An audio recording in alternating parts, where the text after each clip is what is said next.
I'm so glad you are here. As you all know, it is long weekend. School holidays are also starting next Sunday, and we are so excited just to have you to come and worship God with us. What a privilege. With the words of that song, to break bondage, to break every chain, I want to encourage you with these scriptures. Just write them down and trust God, trust the Holy Spirit to lead your life to freedom. In John 8:34, Jesus says, anyone who sins is a slave to sin. It is not the will of God that we live as slaves. It is the will of God that we are free. Amen. The word slave literally means to be controlled by someone or something. So it is very clear that in the kingdom of God we are called to liberty. So many people are living under bondage of many things in life. And the word bondage means to be bound. Now listen to this. John 8:36, the Lord says, it says this, whom the Son has set free is free indeed. Come on, you can live a life without any slavery, without any bondage, free indeed. And I love this, what the word says, 2 Corinthians 3:17, where the Spirit of the Lord is, there is freedom. So it is absolutely God's will for us as children of God to experience freedom, not to be bound or in slavery to anything at all. Galatians 5 verse 1.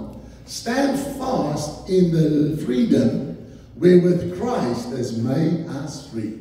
When Jesus died on that cross, he also brought us liberty, freedom from sin, from bondage, anything that is designed by the enemy to bring us to bondage. And it says the following, he has made us free. So then it says, do not get entangled again with the yoke of sin.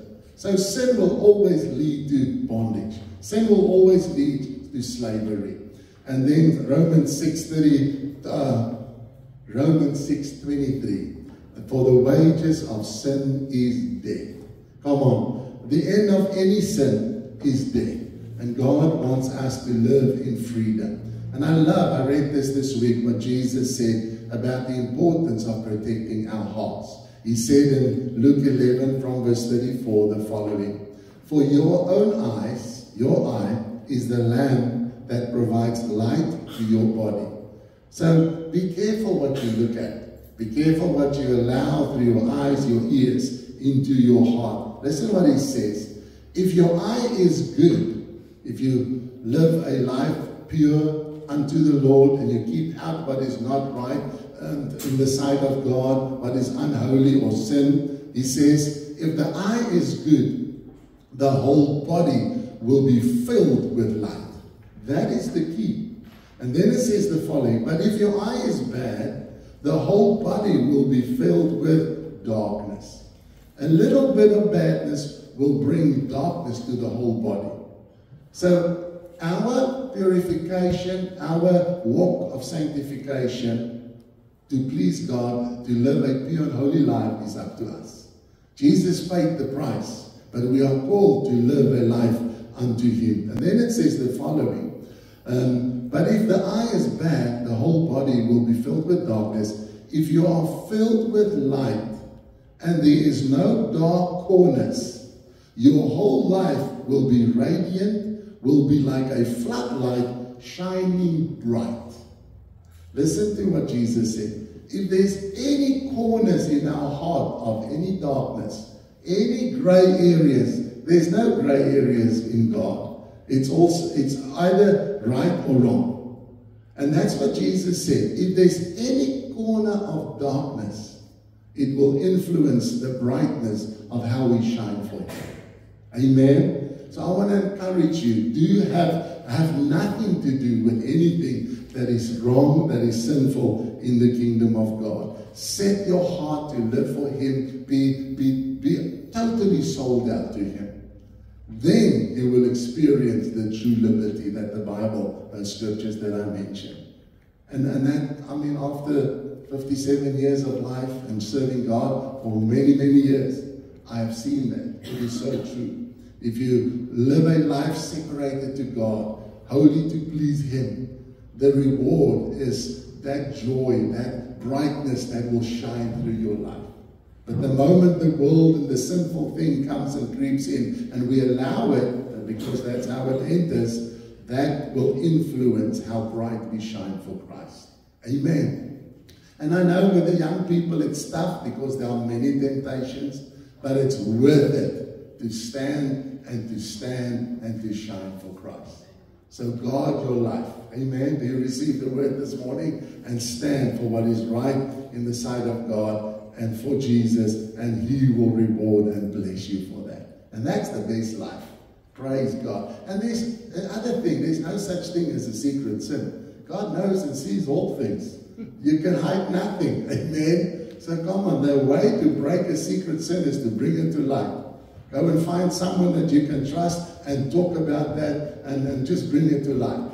And you'll break the power, the hold of that secret thing the moment you talk about it with somebody else. Amen. The Bible says, mention your sins, your trespasses to one another, and pray for one another.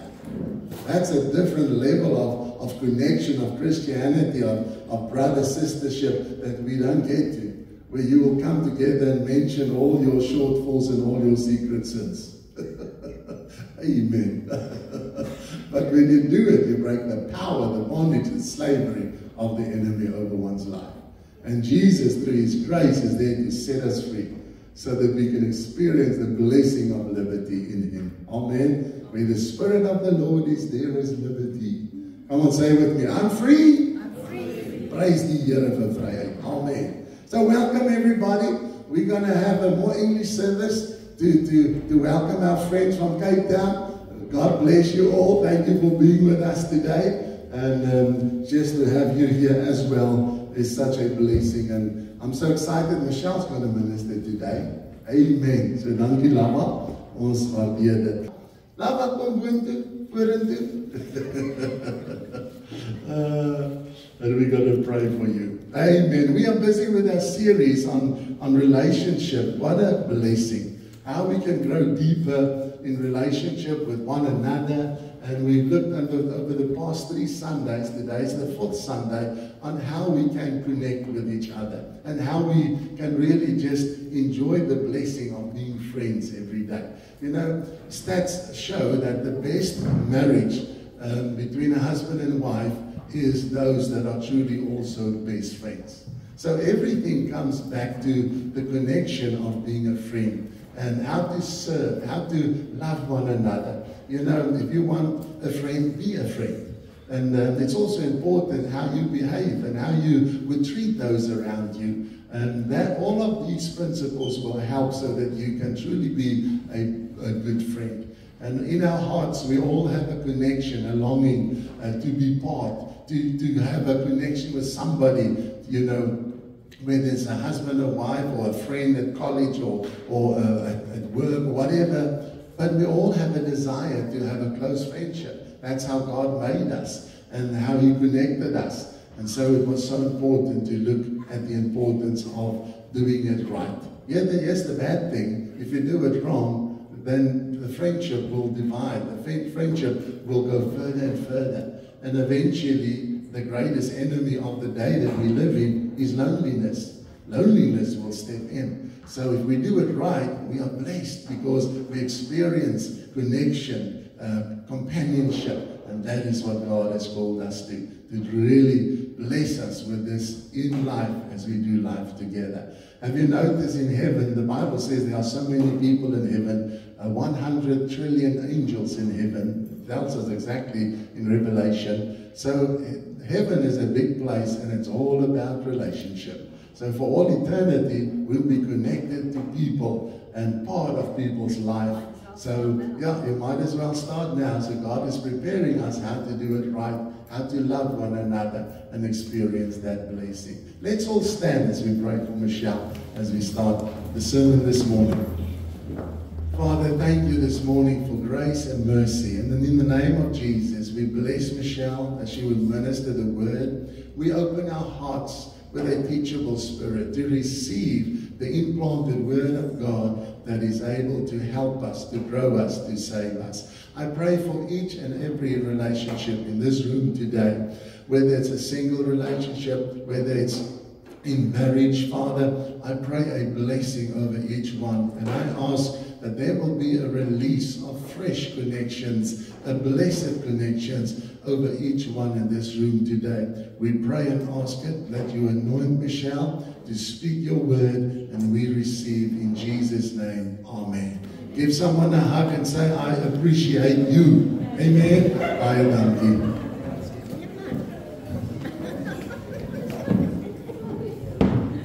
Good morning, everybody. Goeiemorgen.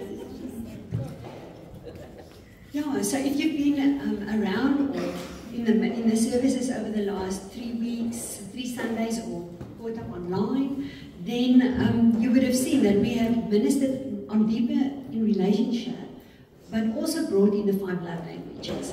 So we started off with connection. Chris ministered on week 1. I've ministered on affirmation and touching lives in week 2. Chris ministered a powerful sermon on serving last week. If you missed it, go onto YouTube and catch up. It was really, it blessed my heart.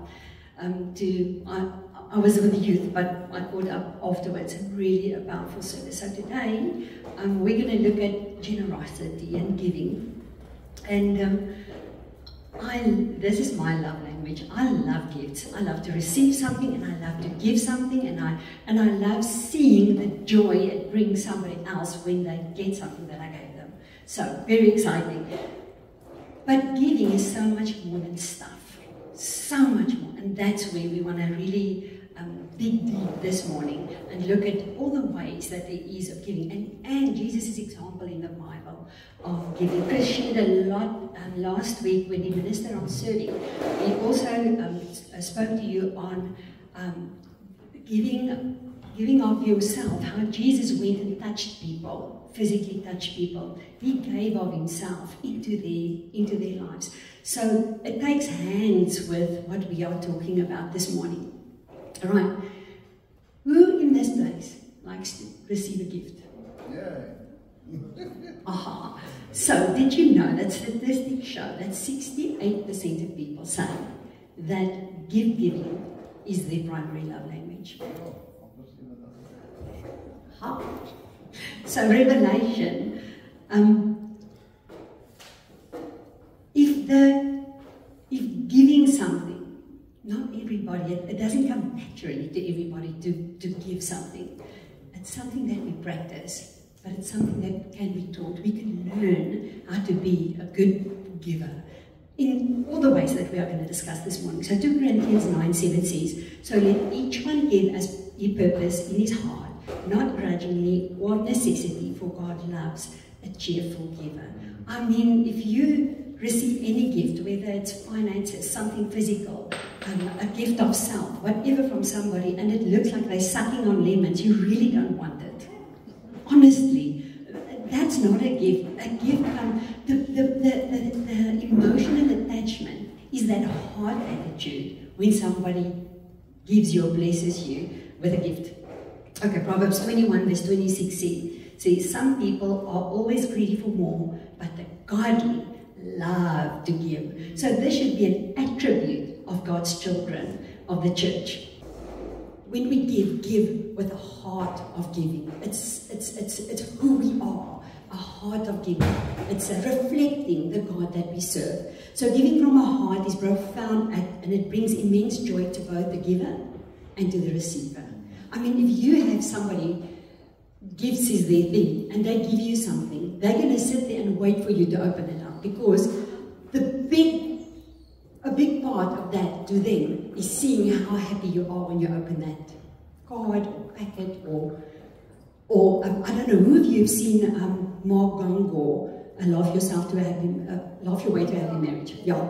So he says he unpacked the dishwasher for his wife, and then he stood there and waited for her to recognize what he did for her, a gift of self.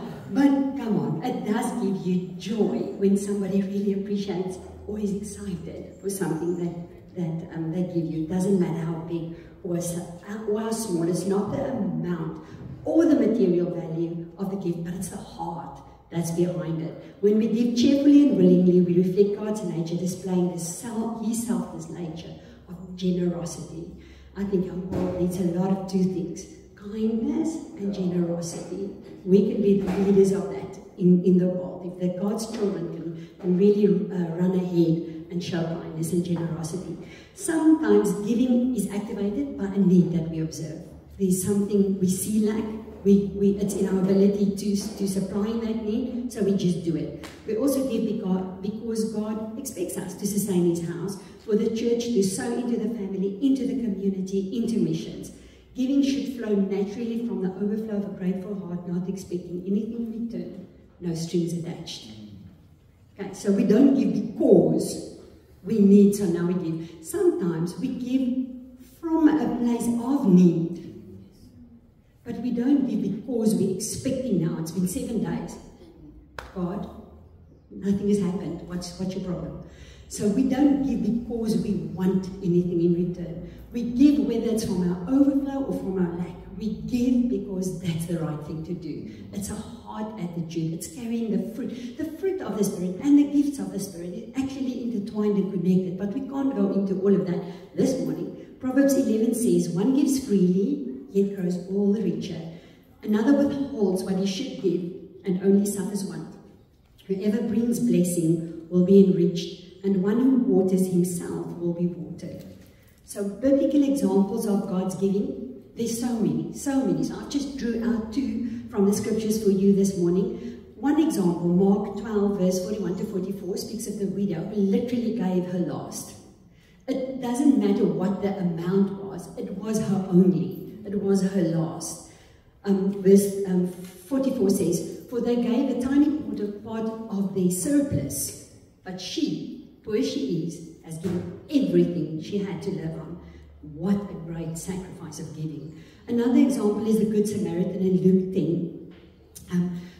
This goes to show that giving transcends all boundaries. It transcends, this guy was a stranger. They were strangers to each other, showing generosity across cultural and social boundaries. There's no boundaries when it comes to giving.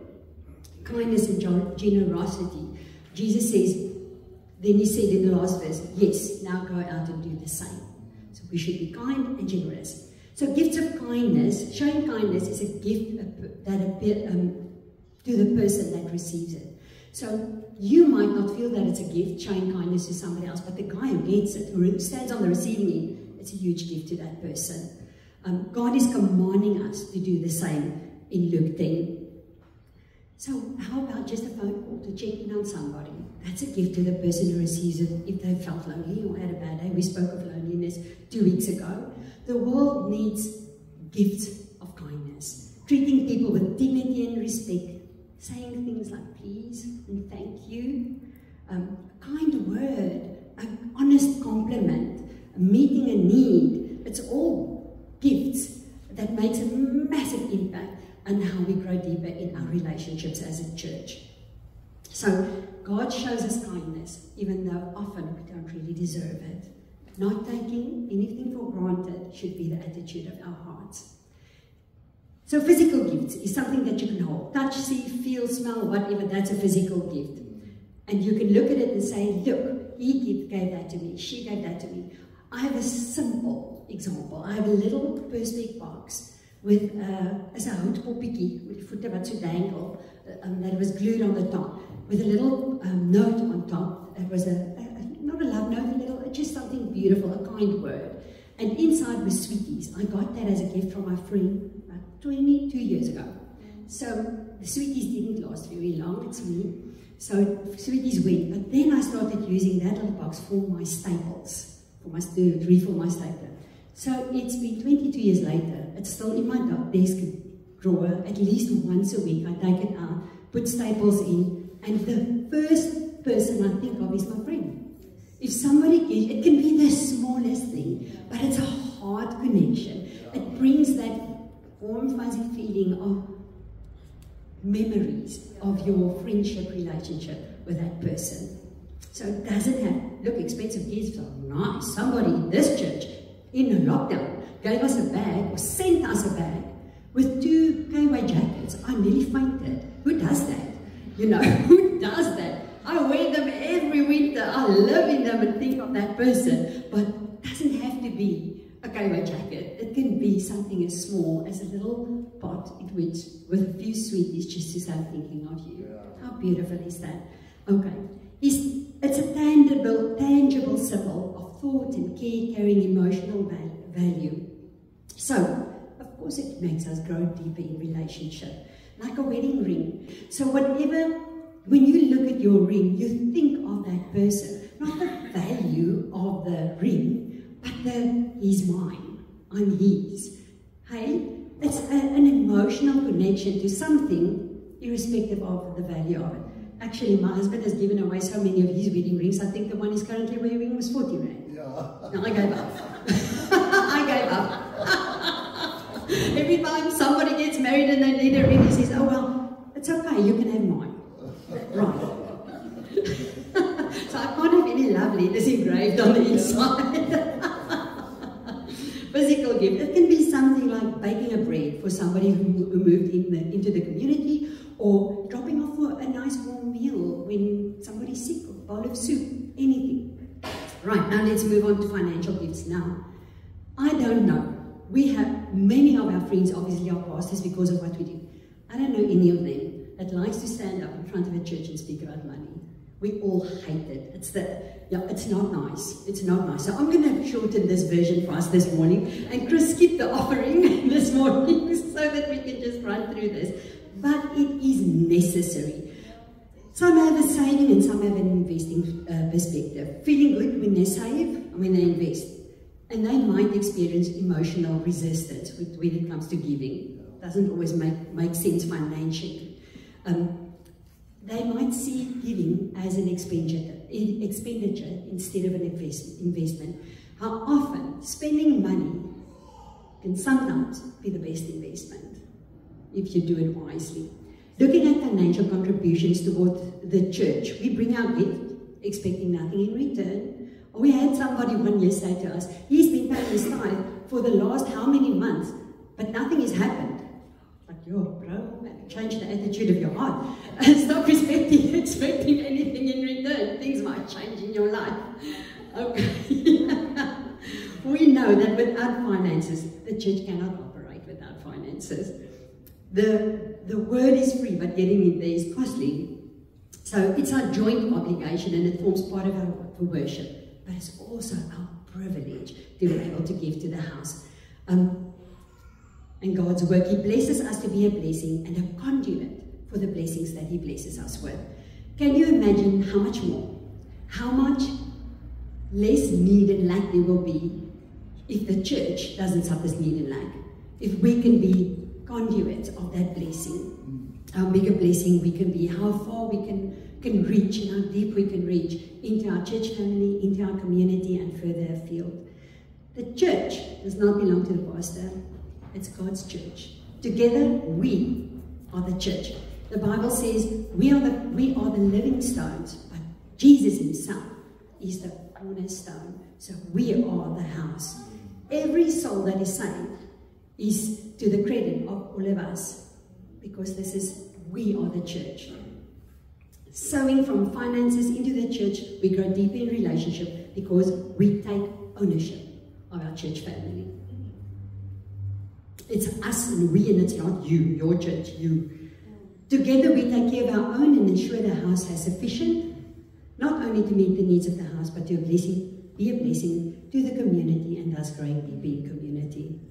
But giving is not only financially. Yes, we all need to contribute financially, but our time, our talents, and our active service is also giving. All areas of giving are necessary and healthy for the functioning of the church.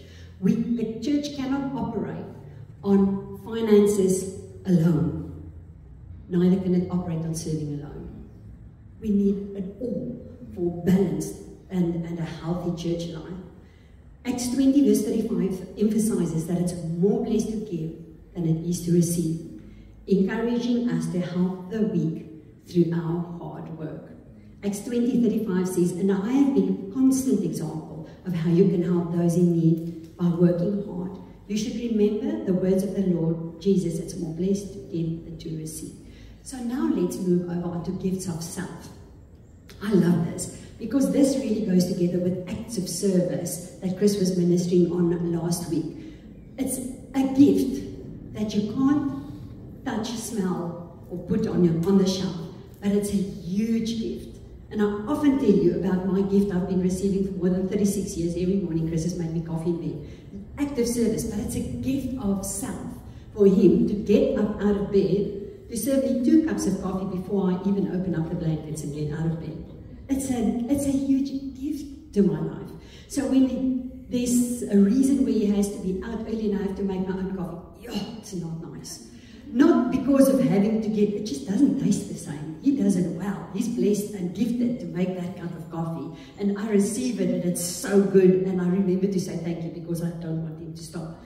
So it's simply being there when somebody needs you. That's a gift of self. Simply, sometimes just quieting down a bit to recognize that there's something there, there's a need.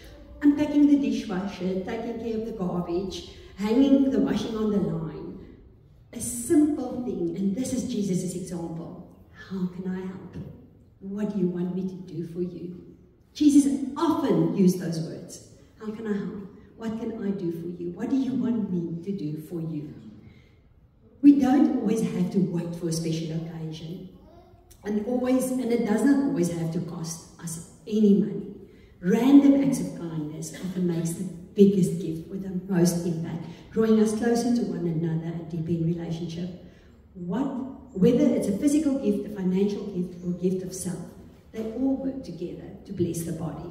So to summarize, if you think giving is hard, just try various options. You'll soon find your flow. And some people are just, they can literally take a text, and I love a text, don't get me wrong, but wrap a piece of string around it, take a flower from the garden and tuck it in there, and just the presentation is such a gift, such a blessing. Jy doen dit baie goed. Such a blessing. We have all been blessed by God in different areas. And some people can take something so simple and make it so special and has such a great impact, a gift of love from the heart. So gift giving plays a significant role in deepening our relationship. This practice is rooted in the intention of love behind the gesture, rather than the material value of the gift itself. And I think we can all attest to that. So physical gifts, for instance, symbols of care and thought. Financial gifts can be seen as investments in relationships. It will foster a sense of ownership and collective responsibility and deepening the connection within our church family and our community. And acts of kindness makes a most profound impact. And as I've said earlier, our world needs our generosity and acts of kindness because it's not often displayed. When you're in a restaurant, often we see some people treating the waiters like they are beneath them. Where has that happened? Who makes you better than anybody else? We all serve in different ways. Whether you're the MD or you are the cleaner, you're still in a role of servitude, right? And we are all equal in God. So often, I can see the poor waiter and the life draining out from them. I see they disappear, obviously to go cry or whatever in the back. So then we tip them. We say thank you to them because somebody has to right the wrong and make them feel special. At the till, when I see people treat people badly at the till, they are in a position of serving you. Why are you so rude and mean? Then I buy them a chocolate and a cool drink, pay it separately, and I go to the manager and I say, because you're not allowed to just buy stuff, here's my till slip, I want to give this to her, and then I say thank you. I know you've had a hard day, but know you valued and appreciated. So the smallest little gift of kindness, just to make up, it erases what has just happened, and it values that person, and they feel valued and appreciated. It's not them. So somebody have a bad day, you can do something about it. Act of kindness, profound impact strengthening our relationship. The impact of generosity when it comes to growing deeper in relationship has a ripple effect. Like throwing a pebble into a still lake, still water, and you can see it spreading, that ripple spreading wider and wider and wider as it reaches as it reaches out. The smallest act of kindness can have that big ripple effect. Just try it out. It creates a cycle of kindness. So often when you do something kind for somebody else, then they want to reciprocate and do something kind for somebody else. Pay it forward. So don't have to keep on, you bless me, I bless you, you bless me, I bless you.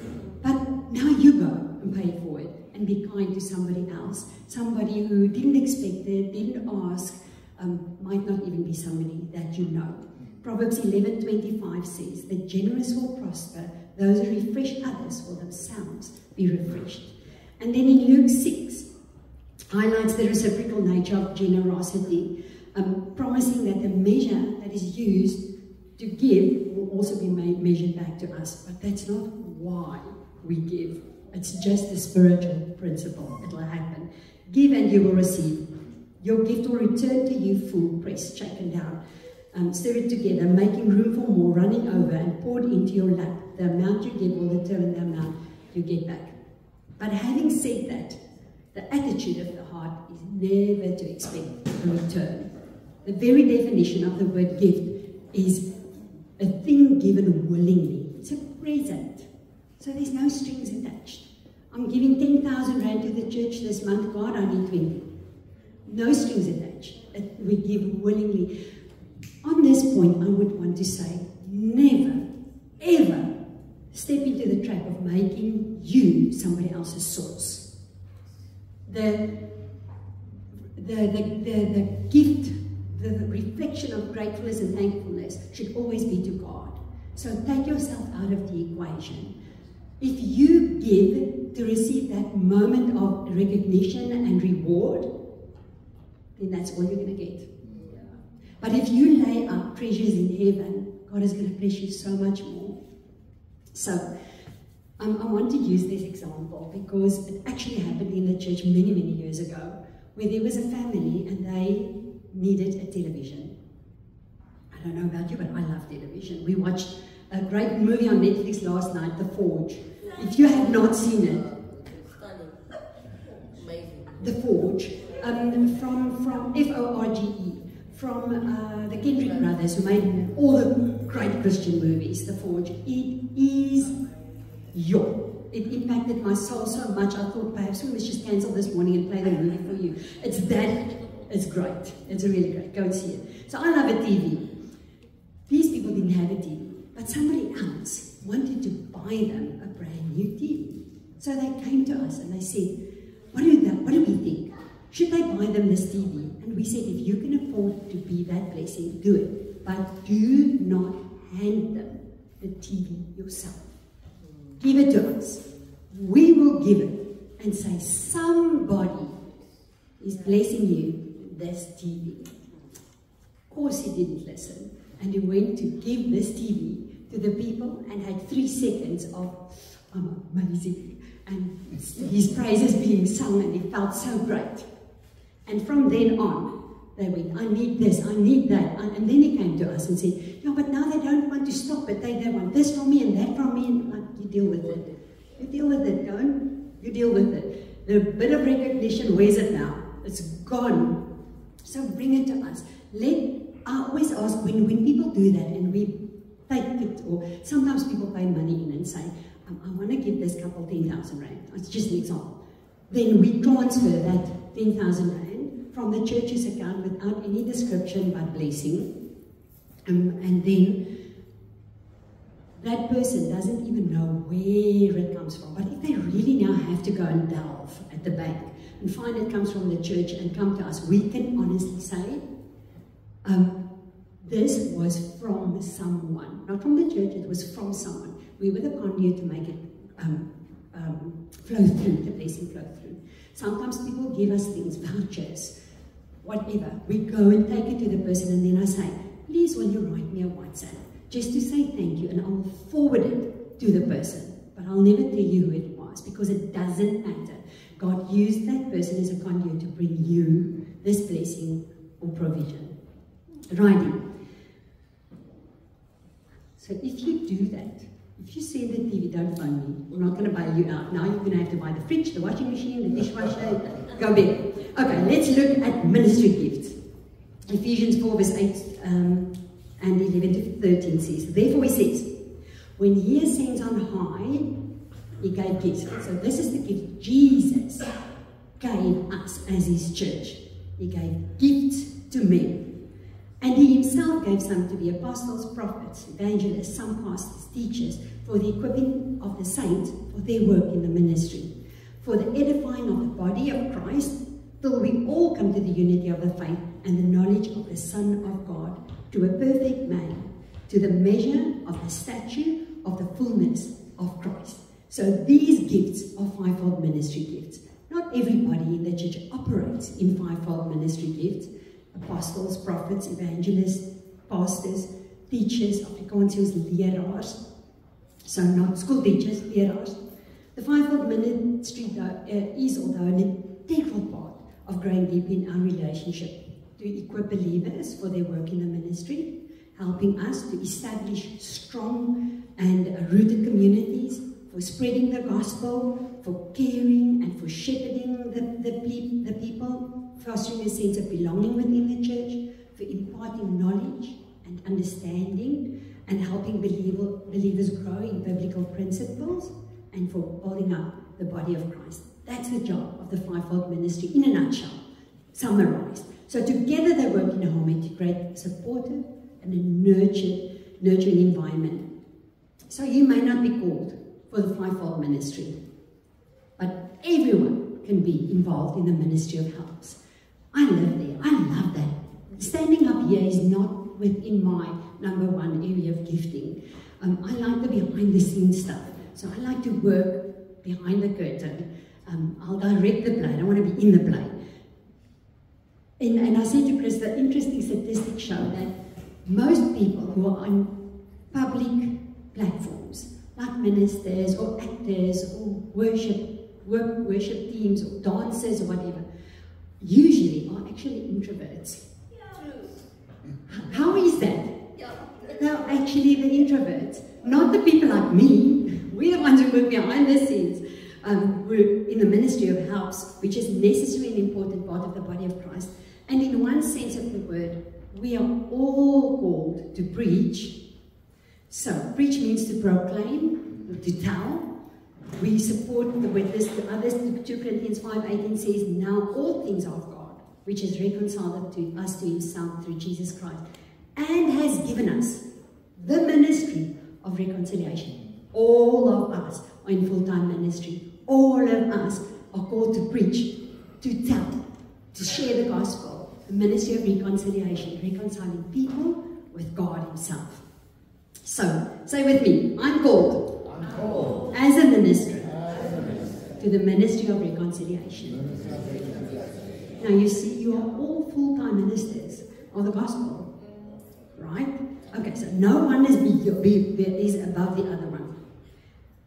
So here is a stern warning, and if I really step on some toes this morning, forgive me. I'm going to just go with it. God's gifts are not meant to be worn as a badge. The Holy Spirit never intended the gifts that he shares with us to be kept for ourselves, to be hoarded. It was never meant for personal use. The gifts he gives us is always with people in mind, to serve the body. He entrusted us for his church, and it's not ours to withhold. It's a calling to serve. It's not a calling to proclaim it as a title, or compare importance, or to place anyone above the other. So the pastor is not above the person who pours the coffee or directs the cars. We are all servants together in the ministry. No one is more important than the other one. And I think, I'm going to say some more things here this morning, but I think the church has to repent of the pedestals we've put people on. Romans 12 verse 3 says, for I say, through the grace given me to everyone who is among you, not to think of himself more highly than he ought to, but to think soberly, as God has dealt with each one a measure of faith. So there's no honorable apostle Honorable pastor. You're all honorable. We are all God's children. Jesus was called by his name. In the context of ministry, no man should be placed on a pedestal above God. That is idolatry. Hey, some people are more scared of the pastor, fears the pastor more than God himself. Oh, it's a check in your spirit. That's idolatry.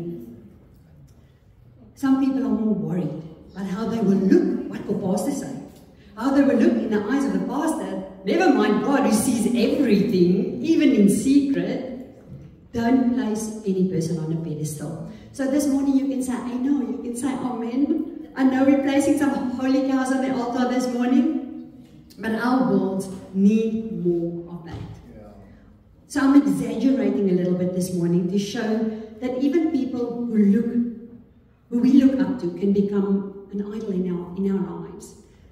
And when they fall, your world is shattered because your focus was on the person, placing him on that high pedestal instead of having your eyes fixed on God.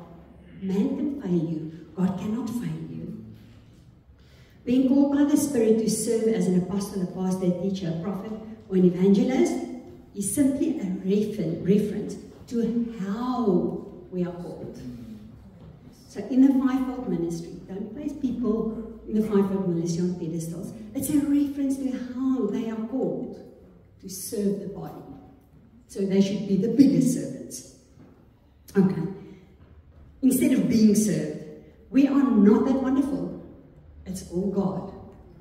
True ministry places you in a position of reliance on the Holy Spirit, knowing that, James 1:17, every good and every perfect gift comes from the Father of lights, in whom there is no variation or shadow of change. Every gift comes from God, totally relying on the Holy Spirit. It's only by the grace of God. So let me minister to you some freedom today. And I understand respect. But you can work this out for yourself. The Bible says, God has called me by my name. So should you. Okay. Settle. I'm going to leave it there. Okay. Let's quickly explore this more of the spiritual gifts, the ministry, the gifts of help. So in July and August, we're going to minister a series on the ministry gifts. I can't go into depth into that this morning, but I did read up on it a bit again, just as a refresher for my own spirit. Today is just a really short intro to it. So spiritual gifts are given by impartation of the Holy Spirit, the Bible says, as He wills. You can desire, the Bible says, but it's given to God by God as He wills. These gifts operate within the church for the equipping, support, practical help to others, enabling the overall ministry to function well. So we work together. These gifts, without these gifts, the fivefold ministry wouldn't operate optimally, and the other way around. We work together, we serve together in the ministry. Romans 12:6-8 says, having then gifts differing according to the grace that is given to us, let us use them. If prophecy, let us prophesy in proportion to our faith. Or ministry, let us use it in our ministry. You teachers in teaching, you exhorts in exhortation. That's to edify, to build up. You gives with liberality. You leads with diligence. You shows mercy with cheerfulness. And then it continues, 1 Corinthians 12:8-10 says, for the one is given the word of wisdom through the Spirit, to another word of knowledge through the same Spirit, to another faith by the same Spirit, to another gifts of healings by the same Spirit, to another working of miracles, to another prophecy, to another discerning of spirits, to another different kinds of tongues, and to another the interpretation of tongues. When we minister on this, we'll show you the difference between this gift of tongues, this gift of faith, and our general faith or gift of tongues. So in that passage, we've seen faith, gifts of healings and workings of miracles. Those are the power gifts, and they often work together because to perform a miracle, you also need the gifts of healings and supernatural faith. So it's not your ordinary, everyday faith that we have. It's God's faith upon your faith to make that happen. So right there in the Bible, we listed a whole bunch of ministry gifts intended to bless God's church. You have a gift. We all have a gift that's given to us by the Holy Spirit. So whether you use it or don't use it, it's still yours. He has given it to you.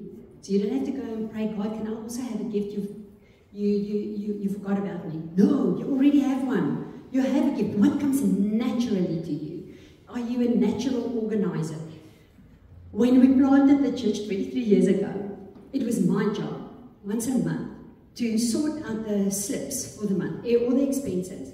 And my only job, as far as that was concerned, was to staple those little slippies at the back of each page of the bank statement so that the bookkeeper could capture it. I hated it. It made me cry that the tears would drip on those little slips. It just is not my gifting. I can do many other things, but I don't want to sit with little slippies stuck in an office and staple them to papers. I'll do anything else. Just relieve me from this painful torture. So Chris looked at my tears for a few months in a row and then decided he could not let his wife go through this. So he took that from me, and for all the next 22 years, he's been diligently doing it every month. And he sits there, spread out by the dining room table, and I walk up, oh, I don't even want to go in there. I'm too scared he asked me to help. But there's certain things that I do that Chris really, it would be like going to a dentist for torture. So we fill each other on, and so the same for us in the body. We do certain things that one person is just naturally, it's no issue. It just flows. It's so easy for them. They make it look so easy, but when you do it, it's so hard. It's so hard. Like these people who sing, I can't sing to save my life, but they make it look so easy to play an instrument.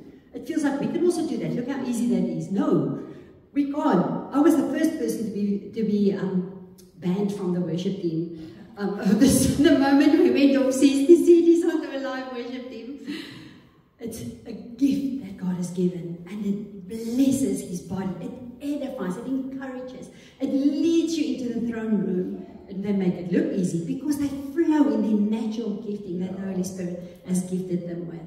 So in 1 Corinthians 28:30, God has appointed these in the church, helps and administrations.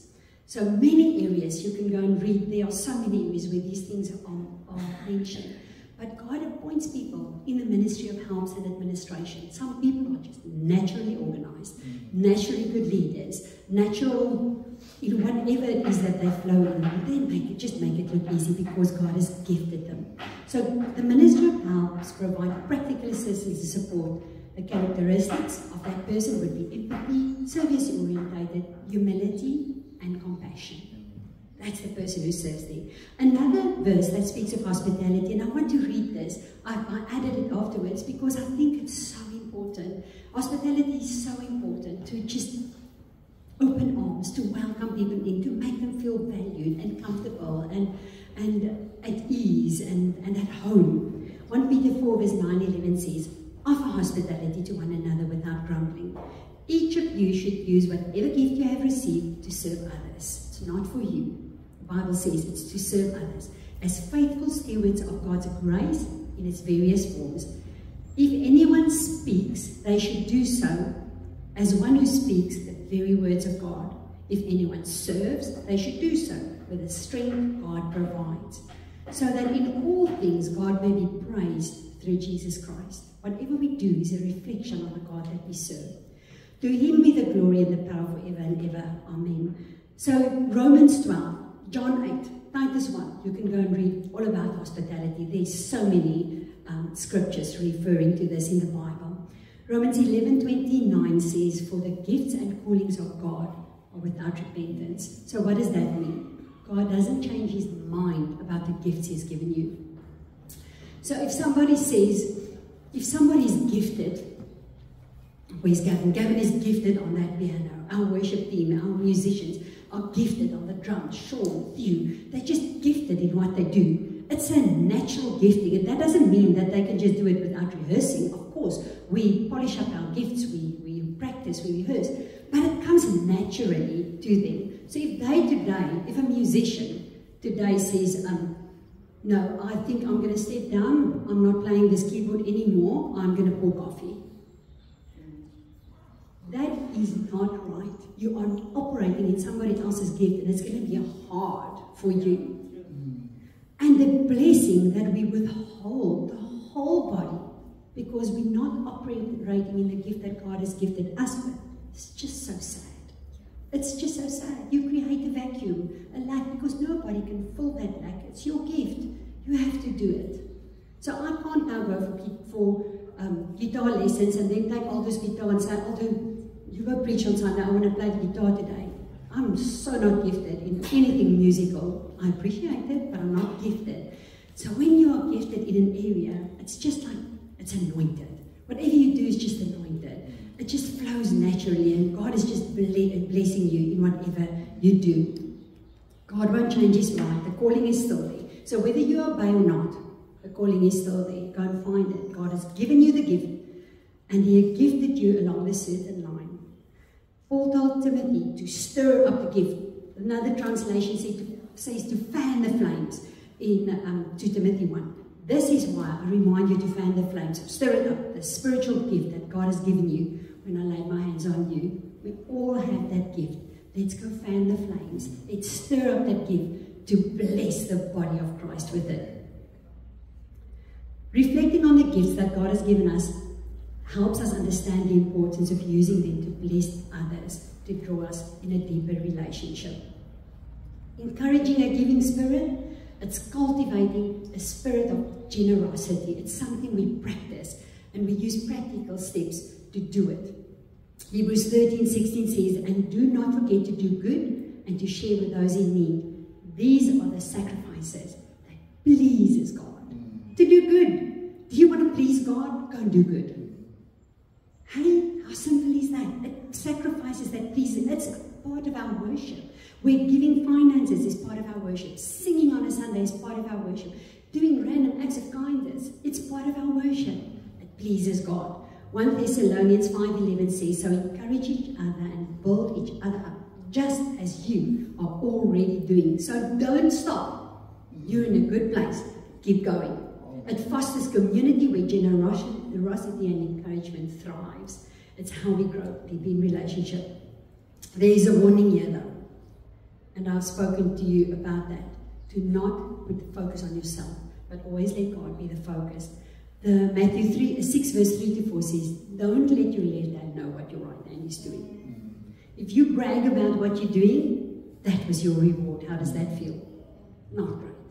So do it in secret.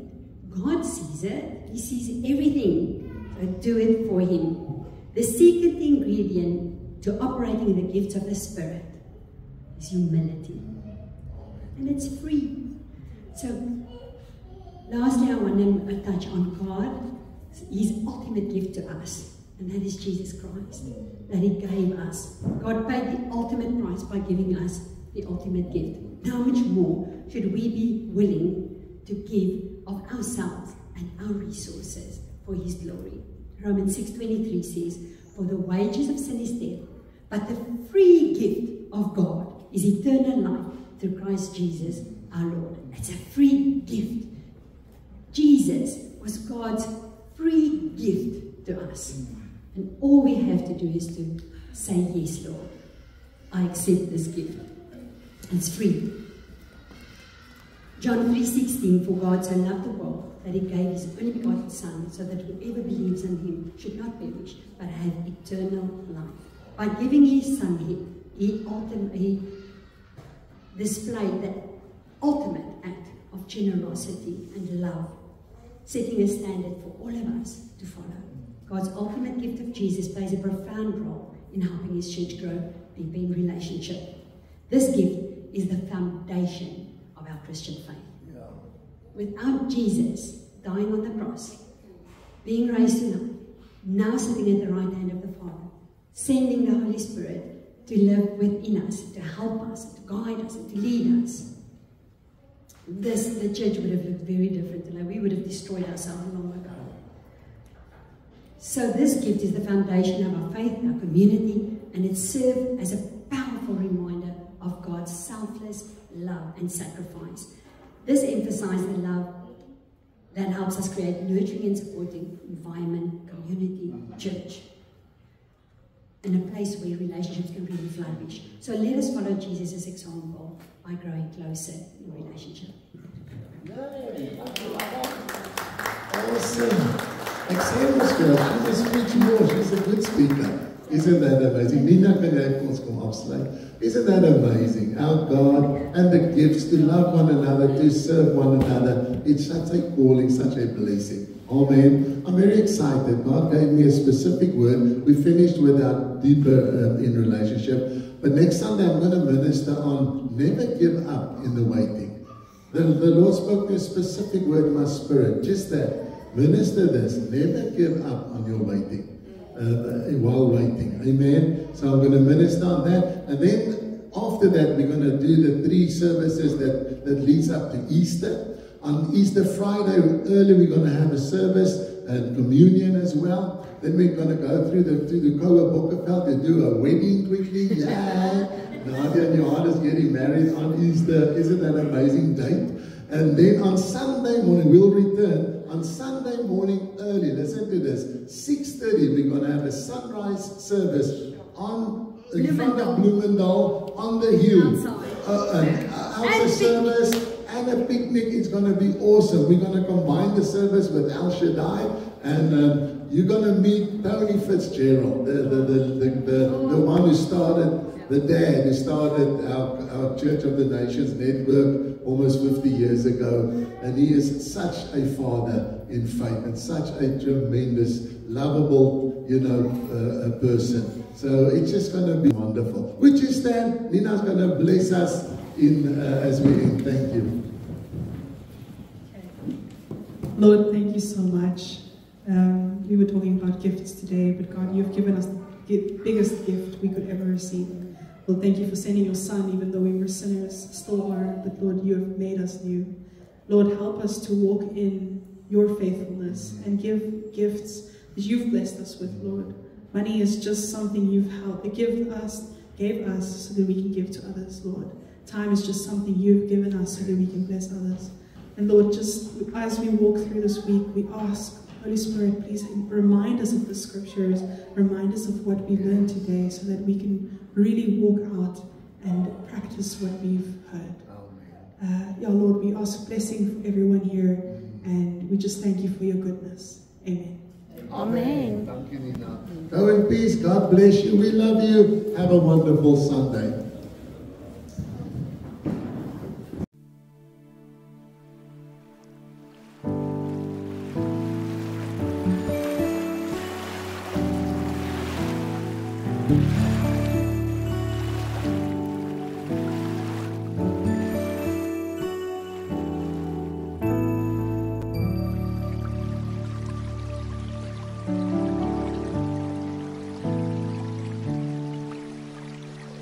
I saw water pouring out from under the temple porch to the east, and led me around the outside to the gate complex on the east. The water was gushing from under the south front of the temple. He walked to the east with a measuring tape and measured off 1,500 feet, leading me through water that was ankle deep.